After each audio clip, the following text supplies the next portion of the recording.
Hello बच्चों, चलिए प्रश्न को पढ़ते हैं। इसमें लिखा है, गुरुत्व रहित स्थान पर निर्वात में बर्फ का एक घनाकार टुकड़ा पिघल जाता है तो पिघला हुआ पानी जो है वो घनाकार आकृति में बना रहेगा।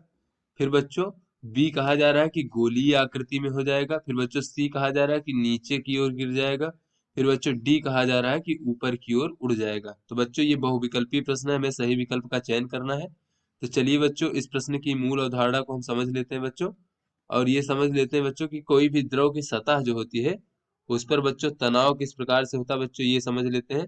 तो मान लीजिए बच्चों ये कोई बर्तन है, इसमें बच्चों हमारा द्रव इस प्रकार से बच्चों भरा हुआ है यहाँ पर पूरे में। तो बच्चों हमें पता है कि समान प्रकार के अणुओं के बीच में जो बल लगता है उसे हम ससंजक बल कहते हैं।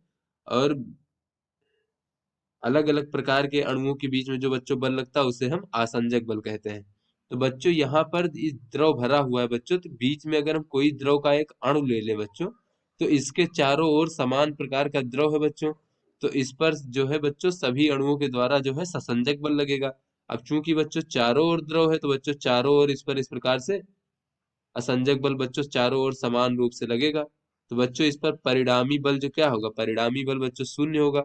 किंतु बच्चों अगर हम इसके सतह पर स्थित किसी अणु पर विचार करें तो उसके केवल आधे भाग में बच्चों जल के अणु हैं या फिर कोई द्रव के अणु हैं, उसके बाहर वाले भाग में बच्चों वायु के अणु हैं। तो नीचे बच्चों जो है ससंजक बल लगेगा, ऊपर आसंजक बल लगेगा। किंतु बच्चों ये जो जल के अणुओं के बीच में ससंजक बल है इसका मान बच्चों वायु के अणुओं के साथ जो आसंजक बल है उससे बहुत अधिक है। तो बच्चों ऐसी स्थिति में इसमें जो है नीचे की ओर परिणामी इस प्रकार से बल लगेंगे बच्चों। अब चूंकि बच्चों इसमें केवल नीचे की ओर बल लगेंगे परिणामी बल, तो ऊपर की ओर जो है बच्चों नहीं बल लग रहे हैं, तो इसमें जो है ये जो बच्चों अणु हमारे सतह पर होते हैं उस पर बल संतुलन की स्थिति में नहीं होता है। तो ऐसे में बच्चों केवल नीचे की ओर बल लगने के कारण बच्चों यहाँ पर तनाव होता है। और इसी को बच्चों हम कहते हैं कि इस द्रव की सतह पर जो बच्चों पृष्ठ तनाव होता है, इसी के कारण बच्चों हमारा होता है ससंजक बल के कारण।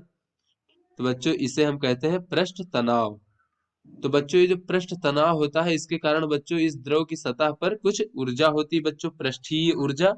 तो बच्चों द्रव की सतह की जितनी ही अधिक बच्चों पृष्ठ का क्षेत्रफल होगा उतनी ही बच्चों पृष्ठीय ऊर्जा का मान अधिक होगा। तो चलिए बच्चों अपने प्रश्न को हल करते हैं। बच्चों कोई भी जो हमारा द्रव है बच्चों, कोई भी द्रव अपनी जो है बच्चों पृष्ठीय ऊर्जा को न्यूनतम रखना चाहता है बच्चों, क्योंकि अपने अस्थाई रूप को प्राप्त करने के लिए बच्चों अपनी पृष्ठीय ऊर्जा को न्यूनतम रखना चाहता है जिससे कि वो अस्थाई अवस्था में रखना चाहता है। अतः बच्चों दिए गए आयतन के लिए, कोई बच्चों निश्चित आयतन है हमारा, दिए गए आयतन के लिए द्रव जो है बच्चों, जो हमारा द्रव है वो अपना पृष्ठीय क्षेत्रफल कम से कम रखना चाहेगा, जिससे कि बच्चों उसकी पृष्ठीय ऊर्जा कम से कम हो और वो अस्थायी अवस्था में रह पाए। तो बच्चों दिए गए आयतन के लिए द्रव जो है अपना पृष्ठीय क्षेत्रफल कम से कम रखना चाहता है, पृष्ठीय क्षेत्रफल कम से कम रखना चाहता है। ऐसा बच्चों क्यों हो रहा है, ऐसा हमारा पृष्ठ तनाव के कारण हो रहा है बच्चों, क्योंकि उसमें पृष्ठीय ऊर्जा होती है। तो इस प्रकार से बच्चों चूंकि हमें पता है कि किसी भी दिए गए आयतन के लिए बच्चों जो सबसे कम पृष्ठीय क्षेत्रफल है, तो ऐसी आकृति हमारा गोले की होती है बच्चों। चूंकि दिए गए आयतन के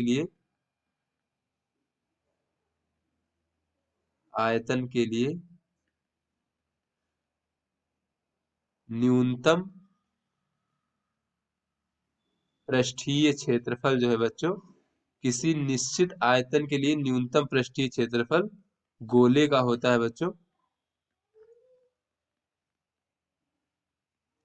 अतः बच्चों जैसा कि प्रश्न में कहा जा रहा है कि एक गुरुत्व रहित स्थान पर निर्वात में जो है बर्फ का एक घनाकार टुकड़ा पिघल कर बच्चों पानी बन जाता है।